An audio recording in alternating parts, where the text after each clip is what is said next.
Senura car එකේ වේගය ටිකක් අඩු කරලා නෙත්නි දිහා බැලුවා.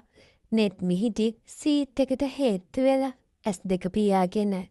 එයාගේ මූණේ තිබුණේ ලොකු මහන්සියක්. සෙනුර හෙමින් එයාගේ අතින් ඇල්ලුවා. "මෙනික ගොඩක් මහන්සිද?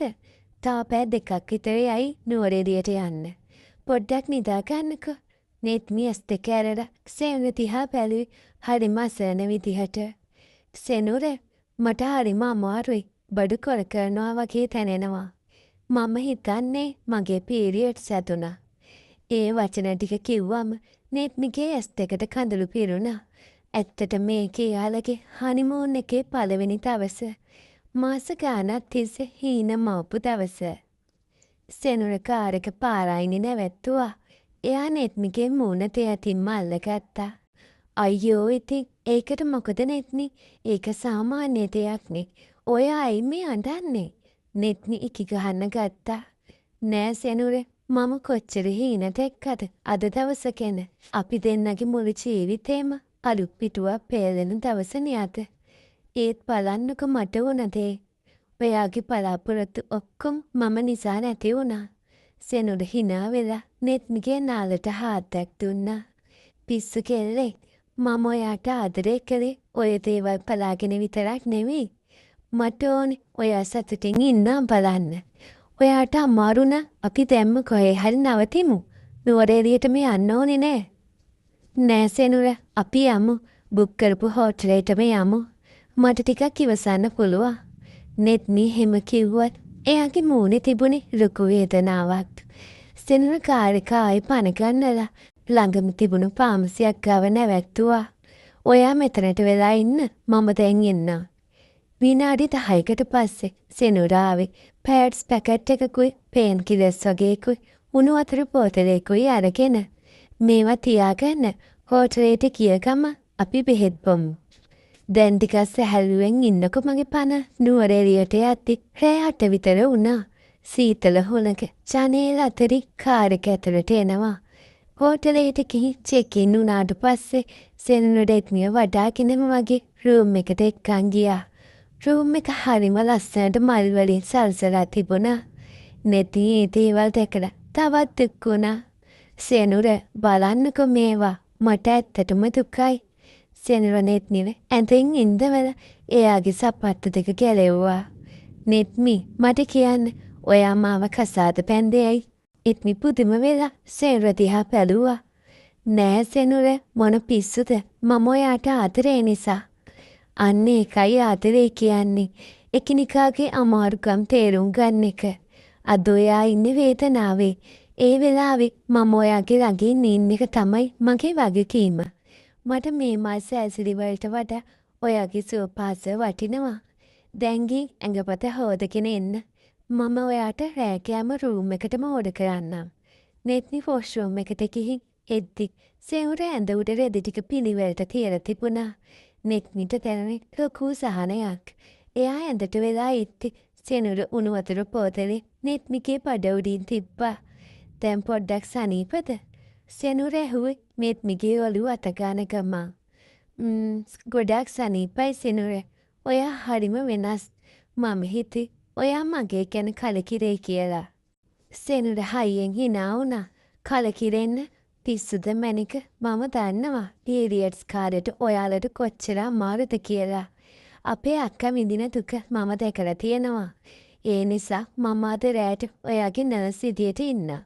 ඔයාට ඕනි ඕනෑම දෙයක් මට කියන්න." ටික වෙලාවකින් රෑ කෑම ආවා.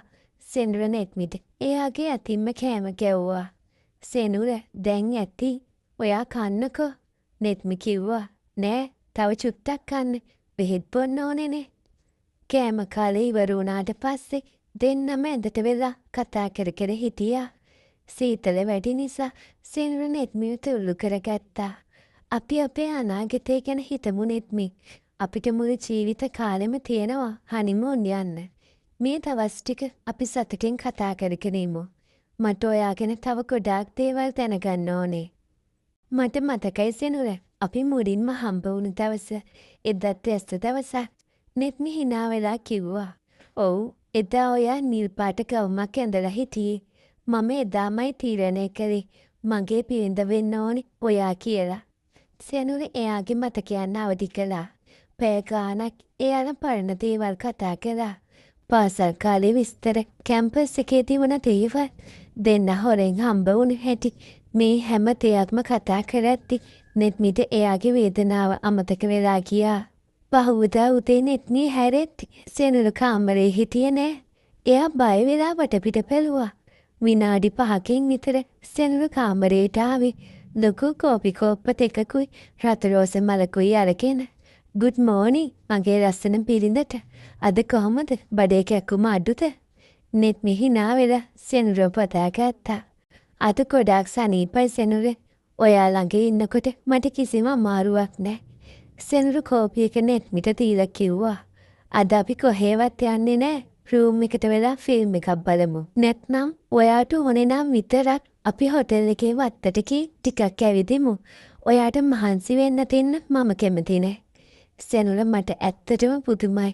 හුඟක් පිරිමි මේ වගේ වෙලාවට කේන්ති ගන්නවා. එයාලගේ සතුට නැති වුණා කියලා බනිනවා. ඒත් ඔයා..." නෙත්මිගේ ඇසල් ආයෙත් කඳුළු පිරුණා. "නෙත්මි, මම ඔයාට ආදරේ කරන්නේ ඔයාගේ ඇඟට නෙවෙයි. ඔයාගේ හදවතට. මට ඕනි ඔයාව හැමදාම ආරක්ෂා කරන්න. පීරියඩ්ස් කියන්නේ ස්වභාවික දෙයක්. ඒක ගැන ඔයා ලැජ්ජ වෙන්නවත් මම කේන්ති ගන්නවත් ඕනේ නෑ. ඒකෙන් අපේ ආදරේ තවත් වැඩි වෙනවා මිස අඩු වෙන්නේ නෑ." ඒ දවස් 3 එයාලා ගත කරේ හරිම ආදරෙන්. ලොකු ලොකු ගමන් ගියේ නැතත් දෙන්න අතර තිබුණ පැදීම ගොඩාක් ශක්තිමත් වුණා. නෙත්මි තේරුම් ගත්තා තමන්ට ලැබිලා තියෙන්නේ ලෝකේ ඉන්න හොඳම සැමියා කියලා. හනිමූන් එකේ අන්තිම දවසේ නෙත්මිට හොඳටම සනීප වුණා. "දැන් නම් මට ගොඩාක් හොඳයි සෙනුර. අපි අද වැවරවුමේ ඇවිදින්න යමුද?" නෙත්මි ඇහුවේ හරිම උනන්දුවෙන්. "අනිවාර්යෙන් මැනික. අපි යමු.